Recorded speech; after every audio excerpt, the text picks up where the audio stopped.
اور حضرت عمر کی حکومت صرف انسانوں پر نہیں تھی، عمر کی حکومت پانیوں پر بھی تھی، عمر کی حکومت آگ پر بھی تھی، عمر کی حکومت ہواؤں پر بھی تھی، اور عمر کی حکومت دھرتی پر مٹی پر بھی تھی۔ آپ جانتے ہیں کہ مصر کے گورنر نے لکھا کہ یہاں تو عجیب کہانیاں ہیں۔ کیا ہوا؟ کہا کہ دریائے نیل اتنی دیر تک چلتا نہیں جب تک ایک نوجوان لڑکی کو زیورات سے آراستہ کر کے نیل میں ڈالا جاتا ہے، پھر نیل چلتا ہے، اور یہ برسا برس سے رسم جاری ہے۔ حضرت عمر کے پاس جب یہ پیغام پہنچتا ہے تو حضرت عمر نیل کو خط لکھ رہے ہیں، بسم اللہ الرحمن الرحیم، مصر کے نیل کے نام عمر کا خط، اور آگے لکھتے ہیں، اے نیل اگر تو اللہ کے حکم سے چلتا ہے تو چل، ورنہ تیری کوئی ضرورت نہیں ہے۔ اور رکا لکھ کر قاصد کو دیا، جا کے یہ دریائے نیل میں ڈال دو۔ اللہ اکبر، جن کے رکے دریا بھی مانتے ہیں، پانیوں پر بھی حکومت ہے۔ اور نیل میں جب وہ رکا ڈالا گیا، نیل ایسا چلا آج تک کبھی رکا ہی نہیں ہے۔ پانیوں پر حکومت، ہواؤں پہ حکومت۔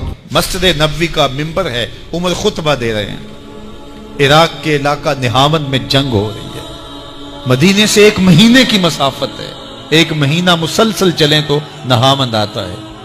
حضرت عمر خطبہ دیتے دیتے درمیان میں جملہ معترضہ کا، یا ساریہ الجبل، اے ساریہ پہاڑ نہ چھوڑنا۔ لوگ حیران ہیں، کیا ماجرا ہوا کہ ہم سے مخاطبہ ہے، ساریہ نہاون میں ہے، اور کہا ساریہ پہاڑ نہ چھوڑنا۔ 1 مہینے کے بعد جب وہاں سے قاصد آیا، اس نے کہا اللہ نے فتح دے دی۔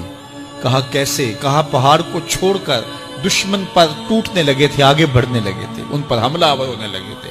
اچانک عمر کی آواز آتی، پہاڑ کو نہیں چھوڑنا، کیونکہ اگر ہم پہاڑ کو چھوڑ دیتے دشمن پیچھے سے حملہ آور ہونے کے لیے تیار کھڑا تھا۔ تو کہا بس ہم پہاڑ کو اپنی پشت پہ پھیر رکھا، اور اللہ نے اسی دن ہمیں فتح عطا کر دی۔ ہوائیں بھی ان کا پیغام پہنچاتی ہیں، پانی بھی ان کا حکم مانتے ہیں۔ اس زمانے میں فائر بریگیڈ سسٹم نہیں تھا، لیکن ایک آگ بڑھتی آ رہی ہے شہر کی طرف۔ لوگوں نے حضرت عمر کو بتایا، امیر المومنین، آگ پھیلتی آگے بڑھتی چلی آ رہی ہے اور شہر کو اپنے قابو میں لینے والی ہے۔ عمر اپنی چادر اتارتے ہیں اور حضرت تمیم داری کو دیتے ہیں، کہا یہ چادر لے جاؤ اور ایسے ایسے کرو، آگ پیچھے بھاگتی چلی جائے گی۔ تو چادر ہلاتے جاتے ہیں حضرت تمیم داری، اور آگ پیچھے بھاگتی چلی جاتی۔ مٹی بھی حکم مانتی ہے۔ ایک لونڈی کھڑی رو رہی ہے راستے میں، کہا تجھے کیا ہوا؟ کہا ٹھوکر لگی، میرا تیل زمین میں بہہ گیا، میری مالکہ بڑی سخت ہے، وہ مجھے کہے گی تم نے یہ کیا کیا۔ عمر درہ زمین پہ مارتے ہیں، فر الارض الم عادل علیک، زمین عمر نے تیری چھاتی پہ عدل نہیں کیا؟ تو عمر کے ہوتے ہوئے اس کا تیل پی جائے؟ زمین تیل باہر نکال دیتی ہیں، فرماتے ہیں ڈال لے اپنے برتن میں۔ تو یہ عمر کے ان کا حکم مٹی بھی مانتی ہے، ان کا حکم ہوائیں بھی مانتی ہیں، دریا بھی مانتے ہیں، ان کا حکم پانی اور آگ بھی مانتی ہے۔ وہ عمر، میرے حضور فرماتے ہیں ان الشیطان یفر من ذل عمر، میرا عمر وہ ہے جس کے سائے کو دیکھ کے شیطان بھی بھاگ جاتا ہے۔ حضرت عمر رضی اللہ تعالیٰ عنہ نے ایک بہترین نظم و نسق دیا اور امور سلطنت کو اس انداز سے منظم کیا۔ ایک غیر مسلم مفکر کہتا ہے اگر اس امت کو ایک اور عمر مل جاتا پوری دنیا پہ حکومت مسلمانوں کی ہوتی۔ ایک دن حضرت عمر بیٹھ کے رو رہے تھے، تو کسی نے کہا حضرت رو کیوں رہے ہیں؟ فرمایا کہ میں اس لیے رو رہا ہوں کہ فلاں پل سے بکریاں گزری ہیں، تو پل کے اندر شکستگی تھی، ٹوٹا ہوا تھا پل درمیان میں کچھ، اس میں ایک بکری کی ٹانگ ٹوٹ گئی ہے، تو میں ڈرتا ہوں کہ میرا رب یہ نہ پوچھے کہ عمر تو نے پل صحیح تعمیر نہیں کروائے تھے کہ ایک بکری کی ٹانگ کیوں ٹوٹی ہے۔ یہ ہیں حضرت عمر رضی اللہ تعالی عنہ۔ اللہ اکبر۔ تو اللہ تعالیٰ جل شانہ نے حضرت سیدنا عمر بن خطاب رضی اللہ تعالیٰ عنہ سے جو کام لیا، مختصر دور خلافت کے اندر 10 سال 6 ماہ 4 دن آپ نے خلافت فرمائی ہے، لیکن کہاں سے چلے اور یہاں مکران تک، بلوچستان کا حصہ ہے، یہاں تک آپ کے سلطنت کی حدود وسیع ہوئی، ادھر آرمینیا تک جا پہنچے، حمص فتح کیا، قادسیہ، یرموک۔ آپ ذرا دیکھیے کہ کہاں تک آپ کی فوجوں کے گھوڑے دوڑتے رہے، اور اللہ تعالیٰ جل شانہ نے ان کو جو توانائی، عدل و انصاف کی قوت عطا فرمائی، اللہ اکبر، جب زمین پہ عدل کیا ہو تو زمین بھی حکم مانتی ہے. اور حضرت عمر وہ تھے جن کا حکم ہوائیں بھی مانتی تھی، زمین بھی مانتی تھی، جن کا حکم جو ہے وہ آگ بھی تسلیم کرتی تھی اور دریا بھی ان کا حکم مانا کرتے تھے. مصر کے اندر یہ رسم بد جاری تھی کہ سال کے بعد ایک دو شیزہ کو زیورات پہنا کے اچھے لباس میں ملبوس کر کے دریا کی بھینٹ چڑھایا جاتا، اس کی قربانی دی جاتی، اس کا خون بہتا تو دریا چلتا. جب مسلمانوں نے مصر فتح کیا تو گورنر نے لکھا کہ اسلام تو اس طرح کی رسوم کی اجازت نہیں دیتا، لیکن خشک سالی ہے، لوگوں کی فصلیں ویران پڑی ہیں، تو حضرت کیا کیا جائے؟ تو حضرت عمر رضی اللہ تعالیٰ عنہ کاغذ کے ٹکڑے پہ لکھتے ہیں بسم اللہ الرحمن الرحیم. مصر کے نیل کی جانب عمر کا خط لکھتے ہیں، اے نیل اگر تو اللہ کے حکم سے چلا کرتا ہے تو چل، ورنہ ہمیں تیرے چلنے کی کوئی حاجت نہیں ہے. اور قاصد کو کہا یہ خط لے جاؤ اور جا کے دریائے نیل میں پھینک دو. قاصد جا کے خط دریائے نیل میں پھینک دیتا ہے، پانی آتا ہے، ایسا دریائے نیل چلا 14 صدیاں ہوئی ہیں آج تک کبھی بند ہی نہیں ہوا. دریا حکم مانتے ہیں، آگ نکلتی ہے. لوگ حضرت عمر رضی اللہ تعالی عنہ کے پاس آئے، حضرت لاوا پھوٹا ہے، آگ نکل رہی ہے اور مدینے کی طرف بڑھ رہی ہے، اب کیا کیا جائے؟ فائر بریگیڈ تو زمانے میں تھی نہیں. عمر نے اپنی قمیض اتاری، جس قمیض پہ 17 پیوند لگے ہوئے تھے چمڑے کے، کہا یہ قمیض لے جاؤ، جدھر آگ بڑھ رہی ہے آگے ڈھالنا، آگ پیچھے بھاگ جائے. زلزلہ آتا ہے تو زمین پہ دھرا مارتے ہیں، زمین رک جا، کیا عمر نے تیری چھاتی پہ عدل نہیں کیا؟ تو یہ عمر ہیں رضی اللہ تعالی عنہ کہ جن کے انصاف کی وجہ سے، جن کے عدل کی وجہ سے اللہ تعالیٰ کی رحمات اور اس کی برکات کا نزول ہوتا تھا، اور اللہ تعالیٰ نے مسلمانوں کو وہ آبرو مند حکومت دی. کائنات کی تاریخ کے اندر ایسی حکومت آپ نے نہیں دیکھی ہوگی جو حضرت عمر نے حکومت کی ہے. اللہ اکبر. فرمایا فرات کے کنارے پہ ایک کتا بھی پیاسا مر گیا تو اس کا حساب بھی عمر سے ہوگا. باہر سے سفیر آتا ہے اور آ کے پوچھتا ہے کہ میں امیر المومنین کے، مسلمانوں کے حکمران کے محل میں جانا ہے، تو مسکرا کے کہتے ہیں ہمارے امیر کا تو کوئی محل نہیں ہے. کہا کہاں ہے تمہارا امیر؟ کہا مسجد نبوی میں ہوگا یا بیت المال کے اونٹوں کی دیکھ بھال میں لگا ہوگا. وہ جب گئے تو مسجد میں نہیں ہے. اللہ اکبر. وہاں گئے تو وہاں بھی نہیں ہے. پھر کیا دیکھتے ہیں کہ عمر رضی اللہ تعالی عنہ جنت البقیع کے پاس ایک درخت کے نیچے اینٹ کا سرانہ رکھ کے سوئے ہوئے. تو اس نے کہا عمر تو نے عدل کیا ہے، تجھے کچی اینٹ پہ بھی نیند آ گئی.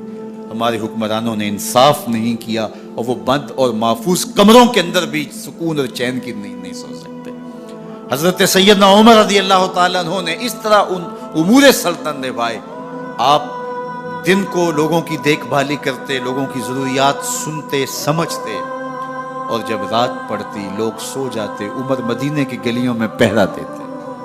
کائنات نے کوئی ایسا بھی حکمران دیکھا ہوگا؟ اللہ اکبر. وہ مجاہد جو مختلف محاذات پہ گئے ہوئے ہوتے، ان کے گھروں کی دیکھ بھالی کرتے، ان کی ضروریات کا خیال رکھتے، ان کی آبرو کا پہرا دیتے. راتوں کی تنہائیوں کے اندر حضرت عمر اٹھتے اور جا کے گشت کرتے، چکر لگاتے، دیکھتے کوئی آنکھ پر نم نہ ہو، مفلسی کا کسی گھر میں ماتم نہ ہو. حضرت محمد بن سیرین اور حضرت حسن بصری رضی اللہ تعالیٰ عنہ، ان دونوں کا ایک زمانہ ہے اور یہ دونوں تابعی ہیں. ان میں سے ایک کا وصال ہوا، انتقال ہوا. حضرت محمد بن سیرین کا وصال ہوا یا حضرت حسن بصری کا وصال ہوا. تو دوسرے تابعی جو ہیں ان کے جنازے کے لیے نہیں گئے. تو کسی نے ان کو پوچھا کہ آپ جنازے میں شامل نہیں ہوئے. تو انہوں نے کہا کہ میری نیت کا استحضار نہیں تھا. تو آج نیت کا استحضار تو دور کی بات ہے، ہماری نیت ہی دوسری ہوتی ہے. تو پھر اعمال خیر نہیں رہتے. تو یہ بنیادی چیز ہے. تو جو لوگ حج کرنے جا رہے ہیں وہ اپنی نیت کا استحضار اور نیت کی تنقید اس کو اپنے اوپر لازم قرار دیں کہ کوئی اور غرض شامل نہ ہو. رضا الہی کا حصول یہ بنیادی نقطہ ہے حج کے مقاصد میں سے کہ بندہ اس لیے اللہ کے حضور حج کرنے کے لیے جا رہا ہے. تو تو حاجی تو وہ بن ہی جائے گا، خود بخود ہی ہو جائے گا۔ اچھا، کئی لوگوں کا یہ خیال ہوتا ہے کہ میں نے ایک حج کیا ہے تو حاجی بن جاؤں گا، اور زیادہ حج کیے جائیں گے تو پھر الحاج بن جاؤں گا۔ تو یہ ایک عوام کی غلط فہمی ہے۔ حاجی اور حاج ان دونوں کے اندر کوئی فرق نہیں ہے۔ حاجی بھی اس میں فاعل کا صیغہ ہے، اور حاج بھی جو ہے وہ اسی معنی میں ہے۔ تو حاجی ہو یا حاج ہو، الحاج ہو، الحاج الف لام تو معرفہ کے لیے لگ گیا۔ تو اس سے یہ جو لوگوں کے اندر غلط فہمی ہے کہ حاجی ایک حج کرنے والے کو کہتے ہیں، اور الحاج کئی جس نے حج کیے ہو، جیسے فلاں تو الحاج ہے، یعنی اس نے بہت سارے حج کیے ہیں۔ تو ایک حج کرنے والا بھی الحاج ہو سکتا ہے، اور متعدد حج کرنے والا بھی حاجی ہے۔ جس طرح ایک نماز پڑھنے والا بھی نمازی کہلا لیتا ہے، اور روز نماز پڑھتا ہے وہ بھی نمازی ہے، تو اس کے لیے کوئی الگ سے لفظ نہیں ہے۔ اور بعض لوگوں کا یہ خیال ہے کہ جو جمعۃ المبارک کے دن حج آئے وہ حج اکبر ہوتا ہے، اور باقی شاید چھوٹے حج ہوتے ہیں۔ تو یہ بات بھی غلط فہمی پر مشتمل ہے۔ جمعۃ المبارک کے دن اگر کوئی حج آ جائے تو ظاہر ہے جمعہ کی برکتیں بھی ساتھ شامل ہوگی، لیکن حج اکبر یا حج اصغر کی یہ تقسیم نہیں ہے۔ عمرے کو حج اصغر کہا گیا ہے، اور جو حج ہے اس کو حج اکبر کہا گیا ہے۔ تو ہر حج یہ حج اکبر ہی ہے، اور حج اصغر العمرہ وہ عمرہ ہے۔